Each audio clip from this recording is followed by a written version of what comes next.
Hi hello నమస్తే వినండి చూడండి ఉల్లాసంగా ఉత్సాహంగా మీ favourite channel Tej లహరా with me నేను మీ స్వీటీ. కేరళలోనే కాదండి, మన ఆంధ్రప్రదేశ్లో కూడా పద్మనాభ స్వామి ఆలయం ఉంది. తెలుసా మీకు? ఎక్కడా అనుకుంటున్నారా? ఎక్కడో కాదండి, ఆంధ్రప్రదేశ్లోని విశాఖపట్నం జిల్లాకి చెందిన ఒక పీస్ఫుల్ ప్లేస్ అండి. ఆ మండలం పేరే పద్మనాభం మండలం అండి. సన్నని రహదారులు, ప్రకృతి అందాలు చుట్టూరు. ఈ అందాలు చూస్తూ మధ్యలో స్వామివారి ఆలయం నిజంగా ఈ ప్రకృతికి అలంకారంలా ఉందండి. 600 years హిస్టరీ కలిగిన పద్మనాభ స్వామి గుడి అండి. ఇది వైజాగ్ నుండి 45 కిలోమీటర్ల దూరంలో ఉంది, అంతేనండి.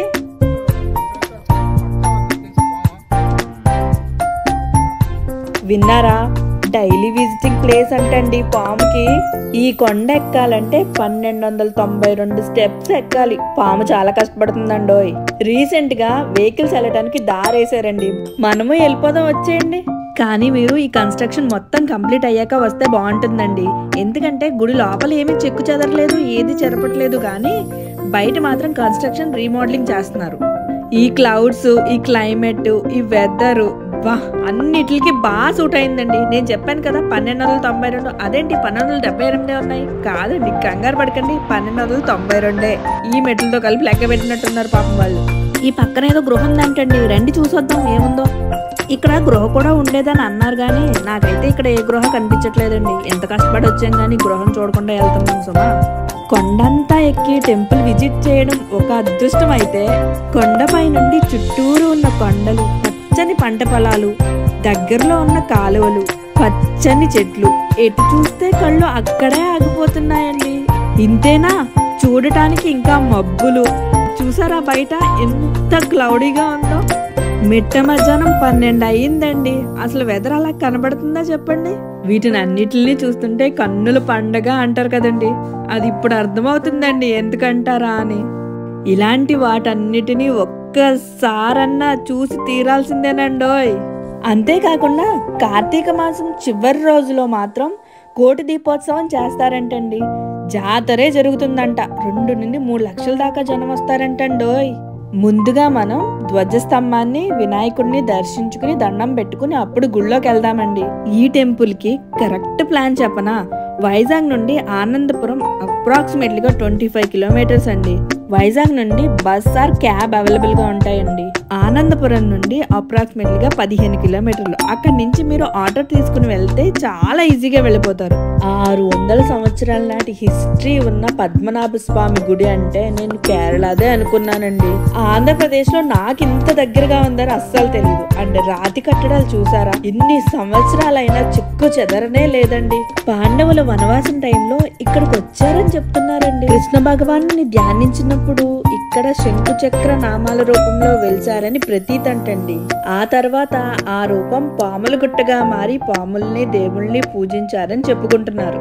అంతేకాదండి, 1794లో బ్రిటిష్ వాళ్ళకి విజయనగర రాజులకి మధ్య పెద్ద యుద్ధమే జరిగిందంట. ఆ యుద్ధం ఆంధ్రప్రదేశ్ చరిత్రలోనే బ్రిటిష్ కవరింగ్ పాలనకి వ్యతిరేకంగా జరిగిన పోరాటానికి గుర్తుగా నిలిచిందంటండోయ్. అసలు ఈ గుడిని కట్టించింది విజయనగరం రాజులేనంటండి. ఈ గుడికి రావాలంటే ఇది వరకు 1292 మెట్లు ఎక్కి రావాల్సి వచ్చేది. అదే ఇప్పుడు కొత్తగా కన్స్ట్రక్షన్ జరుగుతుంది, రహదారులు కూడా వేస్తున్నారండి. మీరు రావాలనుకుంటే మాత్రం పొద్దున్నే రావడానికి ప్లాన్ చేసుకోండి, ఎందుకంటే పంతులు గారు ఉండరండి తర్వాత. పూర్వం విజయనగరం రాజులైన పూసపాటి వంశస్థులకి పాము భగవంతుడి రూపంలో కళ్ళలో కనిపించి ఈ ప్లేస్ గురించి చెప్పి ఇక్కడ గుడి కట్టించమని అడిగారంట. ఆ రాజు అది నమ్మి ఈ కొండపైన గుడి కట్టించారంటండి. అసలు ఇప్పుడు మనకి బయటకు వెళ్ళాలంటే బైక్ ఉండాలి, లేకపోతే వెహికల్ ఉండాలి. అస్సలు కాలు తీసి బయట పెట్టమే. అలాంటిది ఆ రోజుల్లో వెహికల్సే ఉండవు కదండి. ఇంత పైదాకా వచ్చి గుడి ఎలా కట్టుంటారు? అసలు దారే లేని దారిలో మన కోసం ఇన్ని మెట్లు వేసారు కదా. ఇంత కొండపైకి అన్ని మెట్లు కట్టుకుంటా వచ్చి ఇంత పైన గుడి ఎంత బాగా కట్టారండి. ఇక్కడ అసలు యుద్ధం జరగటానికి కారణం చెప్పనా? బ్రిటిష్ వాళ్ళు విజయనగర జమీందారిని పన్ను కట్టే విషయంలో ఇంకా పెంచి కట్టాలని, సైనికులు బలగాన్ని తగ్గించుకోమని అడిగారంటండి. అప్పుడు జమీందారు బ్రిటిష్ వాళ్ళకి రుణపడి లేదని ఎలాంటి బకాయిలు లేవని నిరూపించుకున్నప్పటికీ బ్రిటిష్ వాళ్ళు వదలకుండా 1793లో ఆగస్టు 2న విజయనగరాన్ని ఆక్రమించేసుకున్నారంటండి. ఆ రాజుని నెలకి 1200 రూపాయల పింఛన్తో మచిలీపట్నానికి వెళ్ళవలసిందిగా ఆదేశించారంటండి. దానికి రాజు లెక్క చేయకుండా విజయనగరం భీమినిపట్నానికి మధ్యలో ఉన్న పద్మనాభం చేరుకున్నారంట.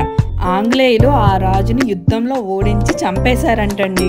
బ్రిటిష్ వాళ్ళు విజయనగరాన్ని ఆక్రమించుకున్న తర్వాత కారాగారంలో బంధించబడిన జమీందారులందరినీ జైలు నుండి రిలీజ్ చేశారంటండి. వారి భూములన్నిటిని వాళ్ళకి తిరిగి అప్పగించి వాళ్ళతో కొత్తగా అగ్రిమెంట్లు చేసుకున్నారంట. 1802లో జమీందారులకు శాశ్వత శిస్తు నిర్ణయించి ఆ విధానాన్ని అమల్లో తీసుకొచ్చారంట. చనిపోయిన విజయరామరాజు స్మారక దినాన్ని ఏటా పద్మనాభ యుద్ధ ఘటనగా నిర్వహించుకోవడం ఉత్తరాంధ్రలో ఆనవాయితీగా వస్తుందంటండి.